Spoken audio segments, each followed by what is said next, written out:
BJP government जब power में आई थी तो उन्होंने 3 मेन बट कंट्रोवर्शियल इश्यूज उठाए थे, एबॉलिशन ऑफ आर्टिकल 370, राम मंदिर और यूनिफॉर्म सिविल कोड। 2 इश्यूज को पूरा करने के बाद अब ऐसा लग रहा है कि गवर्नमेंट अब यूनिफॉर्म सिविल कोड को काफी सीरियसली ले रही है। 14 जुलाई 2023 को एक खबर सामने आती है जिसमें गवर्नमेंट यूनिफॉर्म सिविल कोड के ऊपर लॉ कमीशन एस्टेब्लिश करती है, जहां लोग यूनिफॉर्म सिविल कोड के ऊपर राय देंगे। क्या है यूनिफॉर्म सिविल कोड, इसके एस्टेब्लिश होने के बाद इंडिया की यूनिटी और डाइवर्सिटी पर क्या इंपैक्ट रहने वाला है? मैं हूं मीर आरिफ। आज की वीडियो में हम बात करेंगे यूनिफॉर्म सिविल कोड के बारे में, तो चलिए इस वीडियो को शुरू करते हैं। सुप्रीम कोर्ट डंडा मारती है, कह रही है कॉमन सिविल कोड लाओ, लेकिन ये वोट बैंक के भूखे लोग हम यूनिफॉर्म सिविल कोड लेकर आएंगे। अरे यूनिफॉर्म सिविल कोड किस बुनियाद पर लाएंगे आप? फिर हम जब सवाल करते हैं कि विल पावर अगर आप खत्म करेंगे क्या, मगर इस्लाम में कोई विल के जरिए अपनी पूरी जायदाद अपनी औलाद को नहीं दे सकता।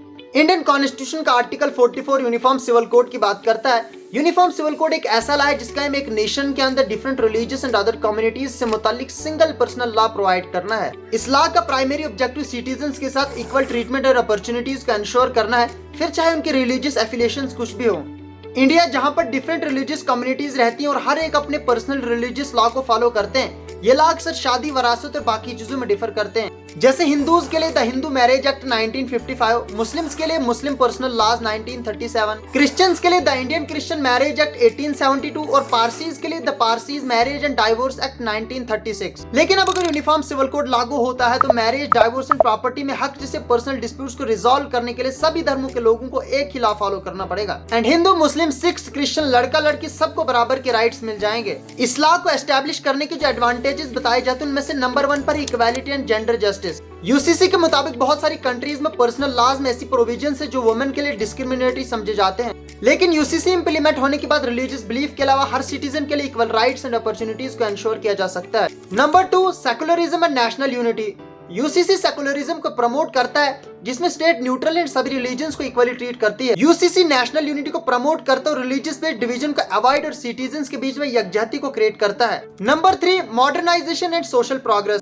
यूसीसी के मुताबिक पर्सनल लॉ जो अक्सर पास्ट के ट्रेडिशन और कस्टम्स के साथ जुड़े होते हैं, इनमें पॉसिबल है कि ये डेवलपिंग सोसाइटी की नीड के मुताबिक ना हो एंड यूसीसी इन कंसर्न्स को दूर करेगा और सोशल प्रोग्रेस प्रमोट करेगा।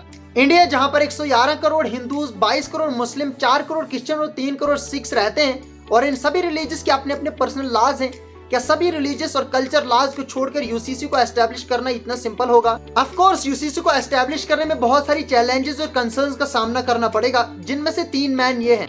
Number 1, cultural and religious sensitivities. ये एक प्राइमरी कंसर्न है क्योंकि पर्सनल लॉज के अक्सर डीप रूटेड हिस्टोरिकल सिग्निफिकेंस और इनके साथ बहुत सारे रिलीजियस सेंटिमेंट्स जुड़े होते हैं। यूसीसी के इंप्लीमेंट होने पर बहुत सारी रिलीजियस कम्युनिटीज इसके खिलाफ होगी। Number 2, federalism and regional diversity. India अपनी rich culture, diversity, federal structure के लिए जाना जाता है। यहाँ कुछ लोगों का कहना है कि यूसीसी लागू होने के बाद regional autonomy and cultural uniqueness को नुकसान पहुंच सकता है। Number 3, political consensus. Political consensus UCC के लिए एक मेजर रोड ब्लॉक हो सकता है क्योंकि डिफरेंट पॉलिटिकल पार्टीज किस मामले में डिफरेंट राय हो सकती है, जिससे एक यूनिफाइड डिसीजन तक पहुंचना मुश्किल हो सकता है। बहरहाल ये बहुत ही सेंसिटिव टॉपिक है। अब गौर करने वाली बात है कि बीजेपी इस यूसीसी को एस्टेब्लिश करने में सक्सेसफुल रहती है या नहीं। तब तक के लिए अगर आपको वीडियो इन्फॉर्मेटिव लगी होगी, वीडियो को लाइक और चैनल को सब्सक्राइब जरूर करना। मिलते हैं ऐसी किसी इन्फॉर्मेटिव वीडियो के साथ, तब तक के लिए टेक केयर।